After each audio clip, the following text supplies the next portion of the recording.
சென்னை போரூர் 4 வழிச்சாலை மிகவும் பாதிக்கப்பட்டுள்ளது. அதனால் அந்த வழித்தடத்தில் போக்குவரத்து நெரிசல் ஏற்பட்டுள்ளது. இது குறித்த தகவல்களை செய்தியாளர் கவிக்குயிலிடம் கேட்கலாம். கவிக்குயில், போரூர் 4 வழிச்சாலையில் எவ்வளவு தூரத்திற்கு சாலைகள் பாதிக்கப்பட்டுள்ளன?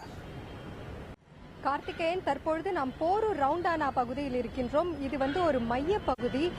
இது இந்த 4 திசைகள் இதை நோக்கி இதிலிருந்து செல்கின்றது. ஒரு வழியாக குன்றத்தூர், இன்னொரு வழியில் பூந்தமல்லி மற்றும் இன்னும் 2 வழிகளில் வடபழனி மற்றும் கிண்டி ஆகிய இடங்களுக்கு செல்லக்கூடிய ஒரு மைய பகுதி இது.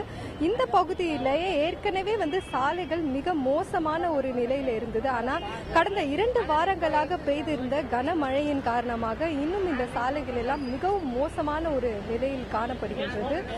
இந்த பகுதி சென்னை, அதாவது பூந்தமல்லி, குன்றத்தூர் போன்ற புறநகர் பகுதிகள்லாம் சென்னையோட இணைக்கின்ற ஒரு இடமாகத்தான் இருக்கின்றது. அது மட்டும் இல்லாமல் கிண்டியில் இருக்கக்கூடிய தொழில் நிறுவனங்களுக்கும் பூந்தமல்லியில் இருக்கக்கூடிய தொழில் நிறுவனங்களுக்கும் செல்லக்கூடிய ஆயிரக்கணக்கான மக்கள் பயன்படுத்தக்கூடிய ஒரு சாலை இது. இங்க பாத்தீங்கன்னா இங்க குன்றத்தூர் போற வழியிலும் சரி, இங்கிருந்து வடபழனி போற வழியிலும் சரி, நிறைய இடங்கள்ல பள்ளங்கள் காணப்படுகின்றது. அந்த இடங்கள்ல இன்னுமே தண்ணீர் தேங்கி நிற்கின்றது. அந்த ஏற்கனவே கடந்த வாரத்திலிருந்து பெய்திருந்த மழையிலும் அந்த தண்ணீர் வடியாததாகவே இந்த பகுதியில் இருக்கக்கூடியவர்கள் எல்லாரும் சொல்றாங்க. இந்த 4 திசைகள்லயுமே அந்த மழை நீரினால பள்ளங்கள் ஏற்பட்டு அந்த பள்ளங்கள் இன்னும் சீர் செய்யப்படாமல் இதனால போக்குவரத்தும் மிகுந்த பாதிப்புக்கு உள்ளாகி இருக்கின்றது. இதே பகுதியில் இனிப்பகம் வைத்திருக்கின்ற ஒரு கடை உரிமையாளர் ராமதாஸ் நம்மிடையே இருக்கின்றார். அவரிடம் நம்ம பேசலாம். சார், நீங்க இதே பகுதியில தான் கடை வச்சிருக்கீங்க. இந்த இடத்துல இருந்து நீங்க தினம் இந்த இடத்த பார்த்துட்டு இருக்கீங்க. எப்படி, எந்த மாதிரியான ஒரு நிலை இந்த இடத்துல? இந்த இடத்துல மழை பெஞ்சா இந்த போக்குவரத்து நெரிசல்ங்கிறது ரொம்ப மோசமா இருக்கு. இப்போ கிண்டில இருந்து வந்தாங்கன்னா 1 மணி நேரம் கழிச்சு தான் போரூர் வர முடியுது, 1 மணி நேரம் ரீச் ஆக முடியுது. இந்த இடத்துல மழை பெஞ்சாலே ஒரு நாள் ஃபுல்லா தண்ணி நிக்குது. ஒரு நாள் ஃபுல்லா தண்ணி ஒரு நாள் ஃபுல்லா வடியாம அப்படியே இருக்குது. அதனால இங்க போக்குவரத்து நெரிசல் ரொம்ப இருக்கிறதால மக்கள் ரொம்ப அவதிப்படுறாங்க. இந்த சைடு ஒரு பொருள் வாங்கவோ எதுவும் அங்க வரும்போது ரொம்ப கஷ்டப்படுறாங்க மக்கள். ரொம்ப சிரமத்துக்கு உள்ளாயிருக்காங்க இந்த இடத்துல. அதனால அந்த பைக்ல வந்தாலும் அங்க இங்கே குண்டும் குழியுமா இருக்கு. அதனால விபத்து நிறைய ஏற்படுது. வர்றாங்க டக்குன்னு பள்ளம் தெரியாம டக்குன்னு விழுந்து ரொம்ப ஆக்சிடென்ட் ஆயிருது. அதனால ரொம்ப நெரிசலா இருக்கு இந்த இடம். போரூர்ல இப்ப ரோடு போட்டே 2 வருஷத்துக்கு மேல ஆயிடுச்சு.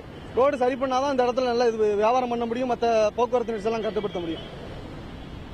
இந்த சாலையானது கடந்த 2 வருடங்களுக்கு முன்னாடி தான் போடப்பட்டிருக்கின்றது. அது மட்டும் இல்லாம இந்த இடத்துல ஒரு மேம்பாலம் கட்டப்படுகின்றது.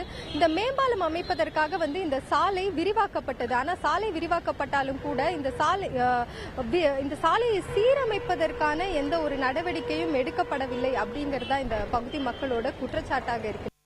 இந்த மேம்பாலமானது கடந்த 2010ஆம் ஆண்டு கட்ட துவக்கப்பட்டது. ஆனா அப்பத்திலிருந்தே தள்ளி போட்டு சிறிது காலம் இந்த திட்டமே கிடப்பில் போடப்பட்டு திரும்பவும் இந்த மேம்பாலம் தற்போது கட்டப்பட்டு வருகின்றது.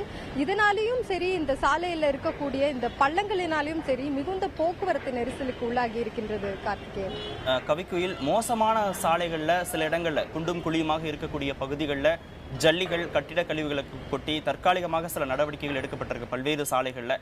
அது மாதிரி இங்கே ஏதாவது தற்காலிக நடவடிக்கைகள் எடுப்பதற்கு நெடுஞ்சாலைத்துறை ஏதாவது நடவடிக்கை எடுத்திருக்கிறதா?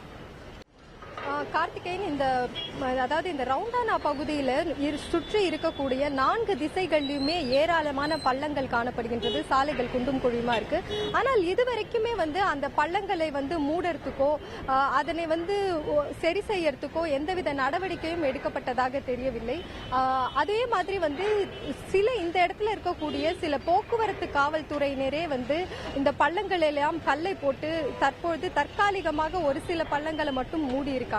அதே மாதிரி இந்த இடத்துல டிராபிக் சிக்னலுமே கூட சரியாக வேலை செய்யவில்லை. அதனால இன்னும் போக்குவரத்து நெரிசல் அதிகமாகவே காணப்படுகின்றது. இந்த பள்ளங்களினால தொடர்ந்து இதுல எந்த நடவடிக்கையுமே எடுக்காததுனால கடந்த ஒரு சில தினங்களுக்கு முன்னாடி கூட அருகில இருக்கக்கூடிய ஒரு மருத்துவமனையிலிருந்து வந்த ஆம்புலன்ஸ் அந்த பள்ளத்துல சிக்கி நிறைய இதே மாதிரி தொடர்ந்து பிரச்சனைகள் உருவாகி கொண்டுதான் இருக்கின்றது. கார்த்திகேயன்.